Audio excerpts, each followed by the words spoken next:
In the shallow waters off Bahrain, men still dive for pearls on a single held breath. No oxygen tanks. No modern equipment. Just lungs, a nose clip, and the same stone weights their grandfathers used a century ago. They can stay underwater for up to 2 minutes, searching the seabed for oysters that might contain a pearl worth thousands. It is 2024, and there are fewer than 50 of them left. The Gulf once employed 30,000 pearl divers. Today, cultured pearls from Japan and China dominate the global market, selling for a fraction of the price. So what is life actually like for the last men who practice this disappearing trade? The pearl diving season runs from May to September, when the Gulf waters are warmest. The divers work from dawn until early afternoon, before the heat becomes unbearable. Most are in their 50s and 60s now. The youngest active diver is 42. No teenagers are learning the trade. The knowledge passes only within families, father to son, and only when the son chooses this life. Which almost none do anymore. The annual catch across the entire Gulf has fallen to around 5 kilograms of pearls. In 1930, before the Japanese perfected cultured pearls, the Gulf produced over 100 tons. For 4,000 years, the Persian Gulf was the center of the natural pearl trade. Bahrain, Kuwait, Qatar, and the UAE built their early economies on pearls long before oil was discovered. The oyster beds off Bahrain were considered the finest in the world, producing pearls with a particular luster merchants called the Bahraini glow. European royalty, Indian Maharajas, and Chinese emperors all prized Gulf pearls above any others. The industry supported entire coastal communities. Every summer, fleets of hundreds of dhows would sail out to the pearl banks, each carrying a crew of divers, haulers, and a captain. The season could last 4 months. Families survived on credit from pearl merchants until the divers returned. Then in 1916, the first cultured pearl farm opened in Japan. Kokichi Mikimoto had discovered how to artificially nucleate oysters, inserting a bead that would be coated with nacre to form a pearl. Within 20 years, cultured pearls flooded the market. They were cheaper, more consistent in quality, and available year-round. The Gulf pearl trade collapsed almost overnight.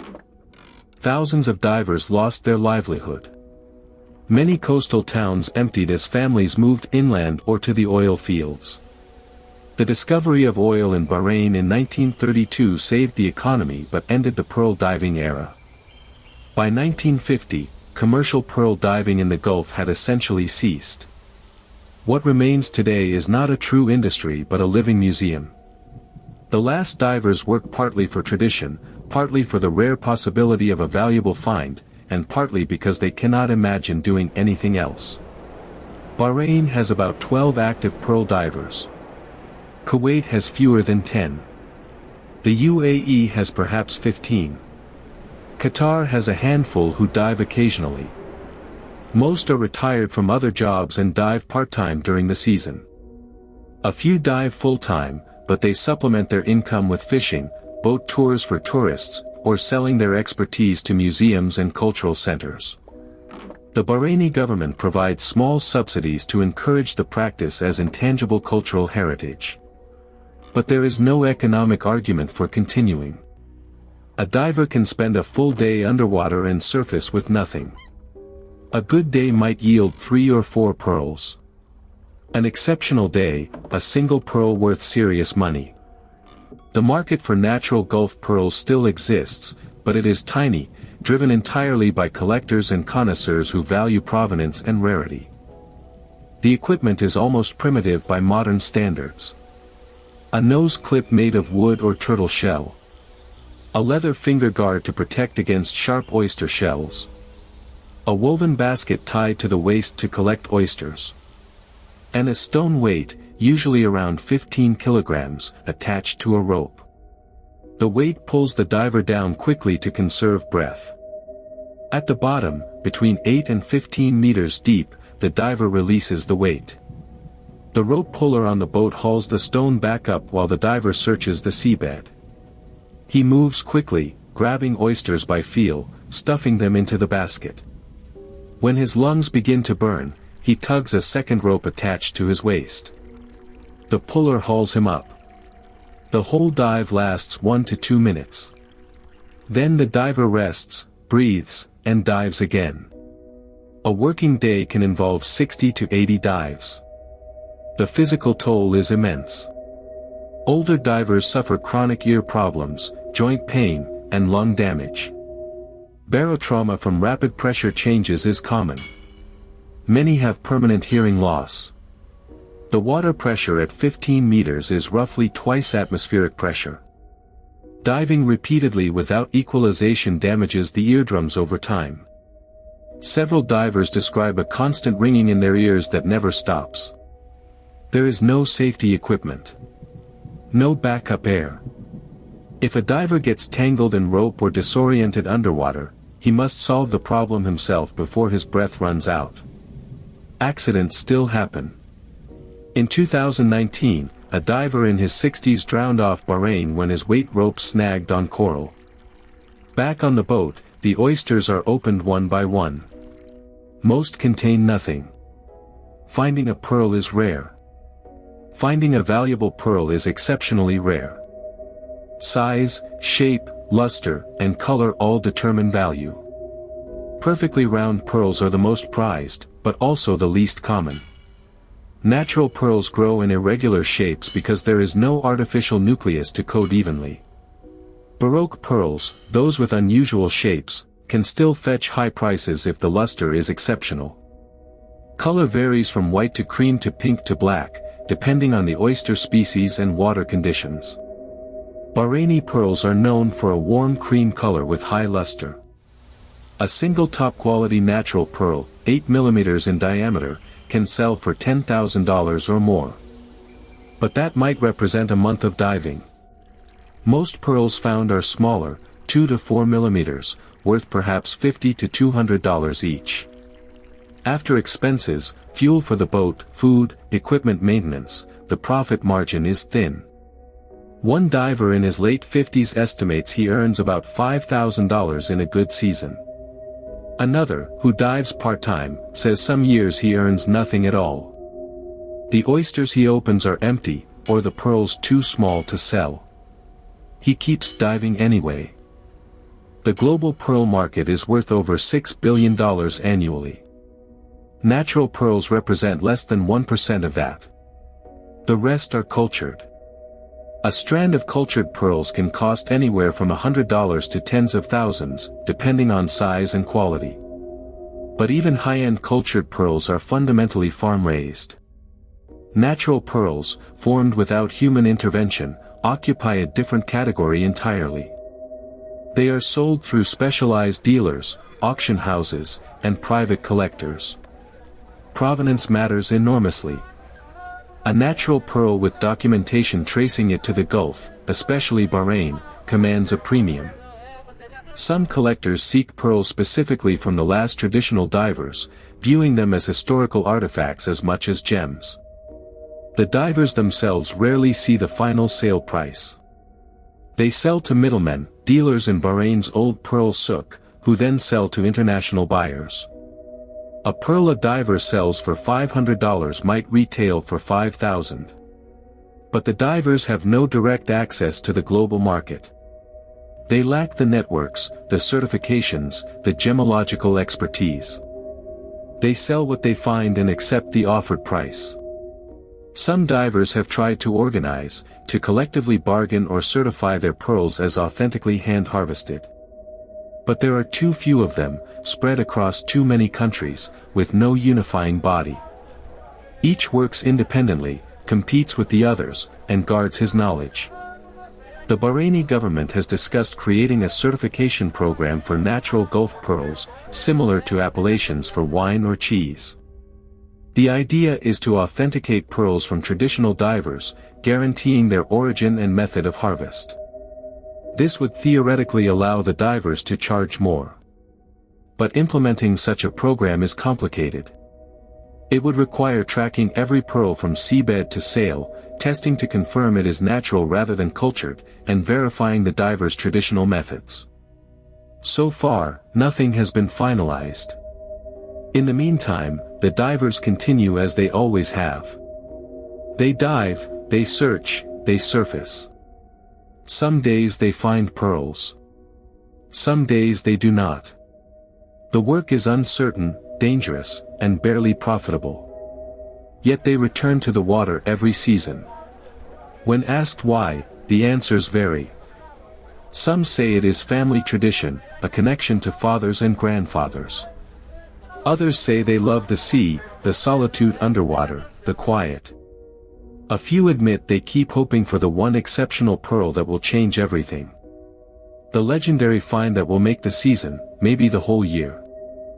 The divers come from families that have practiced the trade for generations. Many can trace their lineage back 5 or 6 generations of pearl divers. Their grandfathers dove. Their great-grandfathers dove. It is woven into their identity. But their sons are not diving. Of the roughly 50 active divers across the Gulf, only 3 have sons who have expressed any interest in continuing. The work is too hard, too uncertain, and the money too unreliable. Young men today have options their grandfathers never did. They can work in offices, in tech, in finance. Why would they choose to spend 4 months a year risking their lives underwater for a few $1,000s? Some divers are quietly relieved. They do not want their sons to suffer as they have. The ear damage, the lung problems, the constant financial stress. They want better for the next generation. But there is also a sadness. They know that when they stop, it ends. Not just for their family, but for the entire tradition. There are no apprenticeships, no training programs. The knowledge exists only in the bodies and minds of the current divers. Once they are gone, it is gone. A few cultural organizations have attempted to document the practice. They have filmed the divers, recorded oral histories, preserved the equipment in museums. Bahrain's pearling heritage was inscribed on UNESCO's World Heritage List in 2012. But documentation is not the same as continuation. You can film a man diving for pearls. You cannot film the skill into existence in the next generation. Some divers gather informally during the off-season, repairing boats, mending nets, sharing stories. These gatherings are becoming rarer. Several divers have died in recent years, from age or illness or accident. Each loss diminishes the community. There is no formal organization, no union, no collective identity beyond the shared practice. They are competitors as much as colleagues, each guarding the locations of productive oyster beds, each hoping to find what the others do not. Yet there is also a mutual respect. They are the last of their kind, and they know it. The romantic image of pearl diving, the one promoted in tourism campaigns and heritage festivals, bears little resemblance to the reality. Visitors to Bahrain can take cultural tours that include demonstrations of pearl diving. An actor in traditional dress dives into shallow, calm water, surfaces with a smile, opens an oyster. Sometimes a small pearl is planted inside for effect. The whole performance lasts 10 minutes. Real pearl diving is nothing like that. It is cold water, strong currents, poor visibility, and the constant risk of injury. It is hours of repetitive physical strain, dive after dive, with no guarantee of finding anything. The divers say the worst part is not the danger but the uncertainty. A farmer knows that if he plants seeds and tends the crop, he will harvest something. A fisherman knows that if he sets nets, he will catch fish. A pearl diver can do everything right and surface empty-handed. The oysters are there or they are not. The pearls are inside or they are not. There is no control, no predictability. Another misconception is that natural pearls are always more beautiful than cultured ones. In fact, most natural pearls are small, irregular, and flawed. Cultured pearls, grown under controlled conditions, are often more uniform and lustrous. The value of natural pearls comes from rarity and provenance, not inherent superiority. A perfectly round cultured pearl will look better than most natural pearls. But collectors do not care. They want the story, the history, the knowledge that this pearl formed by accident in the wild sea. Some assume that divers are wealthy, that they must be if they are finding pearls worth thousands of dollars. The reality is that most live modestly. They drive old trucks, live in small houses, worry about medical bills. The money from pearls is unpredictable and often goes toward boat maintenance, equipment, and debt. A good season can be followed by 3 bad ones. There is also a widespread belief that the Gulf pearl beds are depleted, that overharvesting destroyed them. This is partly true but incomplete. The beds are less productive than they were a century ago, but not because of overharvesting.